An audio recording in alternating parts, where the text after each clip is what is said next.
Hello everyone. Teaching aptitude के MCQ का third part है, जिन्होंने इससे पहले ऑलरेडी 2 पार्ट आ चुके हैं। अगर आपने देखे हैं तो अच्छी बात है, नहीं देखे हैं तो देख लो, ठीक है, थोड़ा बहुत ज्ञान ले लो। ठीक है, टीचिंग एप्टीट्यूड मुझे जहाँ तक लगता है कि बहुत ही सिंपल होता है। 5 से 6 क्वेश्चन बहुत आराम से इसे आप सॉल्व कर सकते हो। बस आपको क्वेश्चन ज़्यादा से ज़्यादा सॉल्व करने की जरूरत होगी। एक माइंडसेट आपको डेवलप करना पड़ेगा कि अगर आप टीचर होगे तो आप कैसे बिहेव करोगे स्टूडेंट से, कैसे पढ़ाओगे, क्या काम करोगे, वो सब चीज़ें होती है। जो टीचर आपको जो है हमेशा क्वेश्चन सॉल्व करना होता है। तो इसमें जो भी क्वेश्चन मैं सॉल्व करा रहा हूँ कहीं से किसी ना किसी एग्जाम में आ चुके हैं, तो इसी कारण जो है अगर आप इसको अच्छे से देखते हो तो आपको अच्छा सा कॉन्सेप्ट क्लियर हो जाता है। तो चलिए स्टार्ट करते हैं, ज़्यादा बकवास ना करते हुए। ठीक है, पहला क्वेश्चन क्या है यहाँ पर, the most appropriate meaning of learning is. ठीक है, तो अगर ज़्यादा क्या होगा वो, तो मीन आपका क्या यहाँ पर होता है कि जब भी आप कोई स्टूडेंट सीखता है तो कहीं ना कहीं इसके जो बिहेवियर में जो है मॉडिफिकेशन आने लगता है। तो यहाँ पर आपका यहाँ पर करेक्ट जो आंसर आ जाता है वो आपका हो जाता है मॉडिफिकेशन ऑफ बिहेवियर। इसका एक्यूरेट आंसर आपका यही हो जाता है। नेक्स्ट क्वेश्चन चाहते हैं ऑब्जर्वेबल, सॉरी ये आपका सेकंड है। ठीक है, observable behaviour which a teacher can use in the class to make the student interested about any idea और पॉइंट। ठीक है, जैसे आप एक टीचर हो तो आप क्या ऐसा तरीका यूज करोगे जिससे जो है आपका जो स्टूडेंट है वो किसी आइडिया, किसी पॉइंट के लिए बहुत ज़्यादा इंटरेस्टेड हो जाए। तो यहाँ पर आपका पहला ऑप्शन क्या यहाँ पर है, टीचिंग स्किल। दूसरा क्या है आपका कम्युनिकेशन फैसिलिटी, और सी आपका डेमोन्स्ट्रेशन। तो यहाँ पर करेक्ट आपका जो आपका हो जाता है कि आपको जो टीचिंग स्किल होती है उसी के बेस पे आप जो है किसी स्टूडेंट को इंटरेस्टेड बना सकते हो किसी आइडिया के अबाउट। ठीक है, तो यहाँ पर करेक्ट आपका जो टीचिंग से, अगर टीचिंग स्किल आप अच्छी है तो आप बहुत अच्छा पढ़ा जाओगे। टीचिंग स्किल आपकी अच्छी नहीं है तो लिख के रख लो, आप जो है बोर कर दोगे स्टूडेंट को। तो अगर आप टीचर बनने जा रहे हो तो हमेशा याद रखना कि आपको कहीं ना कहीं आपको टीचिंग स्किल को इम्प्रूव करना पड़ता है। जो हमारे टीचिंग एप्टीट्यूड हमारे जो कंपटीशन एग्जाम में दिए जाते हैं उसका मेन मोटिव यही होता है कि स्टूडेंट में टीचिंग स्किल को डेवलप करना। ठीक है, सी देखते हैं, a teacher meeting his student for the first time should. जब ऐसे सिंपल सी बात है, जब क्लास में आप पहली बार जाते हो या नए सेशन चालू होता है, नए स्टूडेंट आते हैं, तो ये पहली बार आप जाते हो क्लास में तो आपको क्या करना चाहिए पहले। तो पहला यहाँ पर ऑप्शन क्या लिखा हुआ है, पहला लिखा है start teaching without caring the student likes and dislike. ठीक है, मतलब कोई फर्क नहीं पड़ता है स्टूडेंट क्या पसंद करता है क्या नहीं पसंद करता, आप जाते ही पढ़ाना चालू कर दो। तो ऐसा कभी नहीं कर सकते हो। अगर आप जाते पढ़ाना चालू करोगे तो 100% में लिख के रख लो कि आप जो है स्टूडेंट को बोर कर दोगे, उनको समझ में नहीं आएगा भाई टीचर कर क्या रहा है। ठीक है, तो ये चीज़ें नहीं हो सकती। तो फिर develop repo with the class, या क्लास बोल सकते हो या स्टूडेंट बोल सकते हो, कि आपको स्टूडेंट से एक रेपुटेशन डेवलप करना होता है। कहीं ना कहीं स्टूडेंट से कम्युनिकेशन बिल्ड करना होता है। उनका अपना इंट्रोडक्शन दो, स्टूडेंट का इंट्रोडक्शन लो, स्टूडेंट के बारे में पूछो उनको क्या नॉलेज है क्या नॉलेज नहीं है, क्या चीज़ें उन्होंने पहले सीख के आए हैं, वो सब चीज़ें सीख उनसे बात करो। सी यहाँ पर क्या है, give a broad outline of the whole subject. मतलब पहले जो सब्जेक्ट पढ़ाना है उसका बताओ कि स्टूडेंट को क्या क्या चीज़ें उनको इसमें सीखने को मिलेंगी, क्या चीज़ें इंटरेस्टेड हैं, कहाँ पर इसको लाइफ में यूज कर सकते हैं, क्या क्या चीज़ें होंगी इसमें, कौन कौन से टॉपिक पढ़ने मिलेंगे, वो सब चीज़ें आप जो है स्टूडेंट को कहीं ना कहीं आपको बतानी पड़ेंगी। ठीक है, तो यहाँ पर जो करेक्ट आंसर हो जाएगा बी और सी आपका जो हो जाएगा। पहला तो बिल्कुल नहीं होगा कि आप डायरेक्ट पढ़ाना नहीं चालू कर सकते हो। नेक्स्ट है kindergarten system of education mid garden of small kids which is indebted to. ठीक है, मतलब ये किसने बोला था, एक्चुअली ये डेवी थे, इन्होंने आपको बोला था कि जो आपका किंडरगार्टन जो आपका एजुकेशन सिस्टम होता है वो बच्चों के लिए जो है वो गार्डन की तरह ही होता है। ठीक है, तो इसका मतलब उनका यही था। नेक्स्ट चलते हैं, why dealing the with juvenile delinquent a teacher should. जुविलन का मतलब होता है कि कोई किशोर अवस्था में, मतलब किशोर 18 साल से पहले। ठीक है, मतलब अगर टीनेजर बोल सकते हो आपकी, उसमें अगर वो कोई अपराधी है तो आप क्या करोगे। तो उसका सिंपल क्या पहला ऑप्शन क्या लिखा है, play with the filthy sex joke. मतलब भाई सेक्स जोक क्यों से सुनाओगे, तो बहुत गंदी बात है भाई, ये टीचर आप कैसे कर सकते हो बात चीजें। ठीक है, नेक्स्ट कहता है talk with them frankly guide and channelise their potential in constructive way. ठीक है, मतलब उनको फ्रेंकली टॉक करो, उनको गाइड करो, उनके जो पोटेंशियल जो कर सकते हैं, उनके पास जो भी इनकी स्किल है उसको कंस्ट्रक्टिव वे, मतलब किसी अच्छे काम में लगाओ। ठीक है, तो वो ज़्यादा सही रहेगा। तो यहाँ पर जो सी बी वाला है बहुत ज़्यादा एक्यूरेट आपका आंसर लग रहा है। तो यहाँ पर आपका है सी वाला। अगर देखते हैं सी में क्या है, complaint to the principal against them. ठीक है, तो ये चीज़ें भी नहीं हो सकती। नेक्स्ट क्वेश्चन पे चलते हैं, while delivering lecture if there is some disturbance in class then teachers should। ठीक है, तो अगर सिंपल सी बात है, हम लोग क्लास लेते हैं तो उसमें कहीं ना कहीं स्टूडेंट जो है बहुत ज़्यादा डिस्टर्ब करते हैं। कुछ होते हैं बैक बेंचर होते हैं जो बैठे रहते हैं, खाली बकवास करते रहते हैं, पढ़ाई नहीं करते हैं। तो ऐसे सिनेरियो में आप क्या करोगे? तो देखो, एक चीज़ है कि आप टीचर हो, ठीक है, एक आइडियल टीचर। मैंने ऑलरेडी फर्स्ट और सेकंड वीडियो में बताया था कि अपने आप को मर्यादा पुरुषोत्तम भगवान राम समझो, ठीक है। तो आप पनिशमेंट नहीं दोगे, कंप्लेन नहीं करोगे, ठीक है। तो क्या करना होगा? पहला ऑप्शन देखो, keep quiet for a while and then go on, मतलब कुछ देर के लिए चुप हो जाओ, उसके बाद फिर पढ़ाना चालू कर दो। देखो बी क्या है, नॉट बदर of what is happening in the class, मतलब कोई कुछ मतलब ना रखो क्या हो रहा, पढ़ाते रहो, ठीक है। शोर करना है शोर करो, कोई टेंशन ना लो, यहाँ पढ़ाते रहो।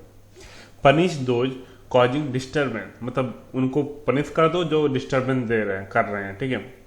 तो यहाँ पर है पनिशमेंट की बात तो बिल्कुल ना करना। अगर टीचर स्टूडेंट क्वेश्चन सॉल्व कर रहे हो तो पनिशमेंट और कंप्लेन नहीं होगा, ठीक है।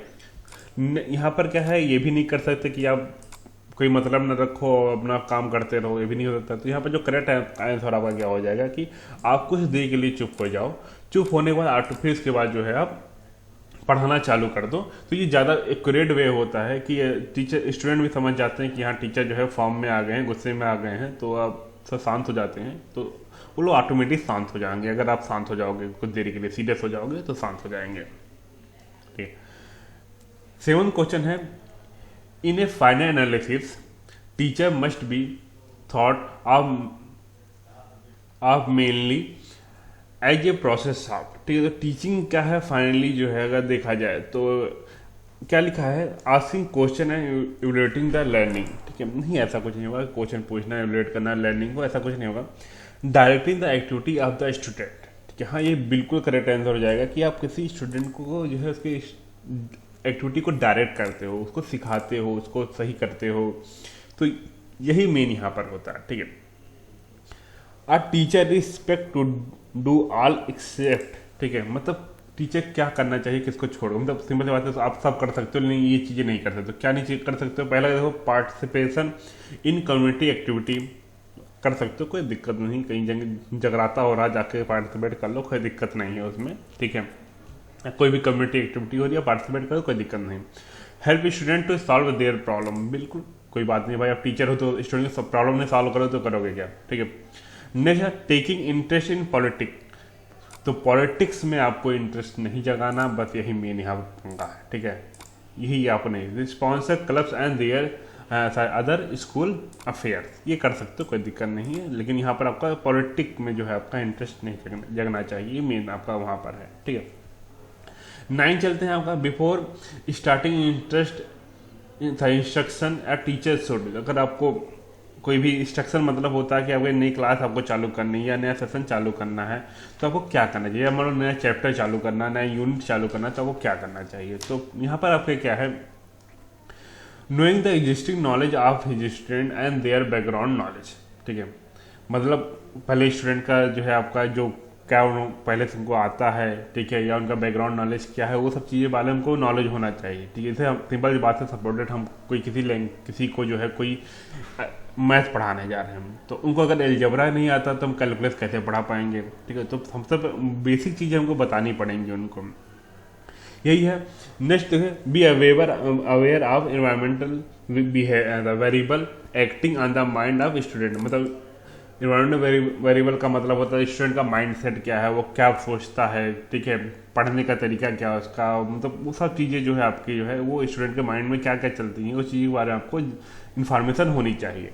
देन सी क्या है,